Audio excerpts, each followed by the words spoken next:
साथियों, 2014 के पहले के 10 साल में देश जिन नीतियों पर चला था, वो वाकई देश को कंगाली की राह पर लेके जा रही थी। इस बारे में संसद के इसी सेशन में हमने भारत की आर्थिक स्थिति को लेकर के एक व्हाइट पेपर भी रखा है। आज उसकी चर्चा भी चल रही है। और मैं आज जब इतना बड़ा ऑडियंस है तो अपने मन की बात भी बता देता हूं। ये व्हाइट पेपर मैं जो आज लाया हूं ना, वो मैं 2014 में ला सकता था।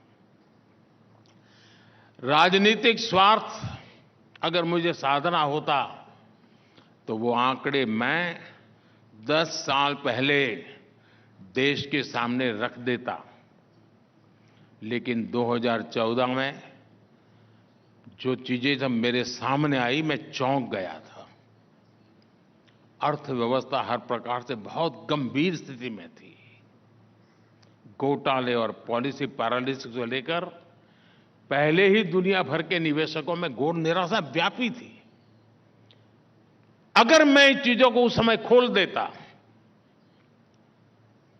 जरा भी एक नया गलत सिग्नल जाता तो शायद देश का विश्वास टूट जाता। लोग मानते डूब गए, अब नहीं बच सकते हैं। जैसे किसी मरीज को पता चले ना कि भाई तुम्हें एक गंभीर बीमारी है, तो आधा तो वहीं खत्म हो जाता है। देश का वही हाल हो जाता। पॉलिटिकली मुझे वो सूट करता था, वो सारी चीजें बाहर लाना। राजनीति तो मुझे कहती है वो करो, लेकिन राष्ट्रनीति मुझे वो नहीं करने देती। और इसलिए मैंने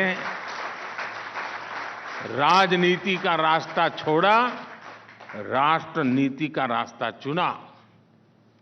और पिछले 10 साल में जब सारी स्थितियां मजबूत हुई है, कोई भी हमला झेलने की हमारी ताकत बन चुकी है, तो मुझे लगा कि देश के सामने सत्य मुझे बता देना चाहिए, चीजें खुल करके रख देनी चाहिए। और इसलिए मैंने कल पार्लियामेंट में व्हाइट पेपर पेश किया है।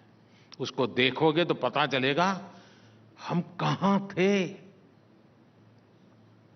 और कितनी बुरी स्थितियों से निकल करके आज हम यहां पहुंचे हैं।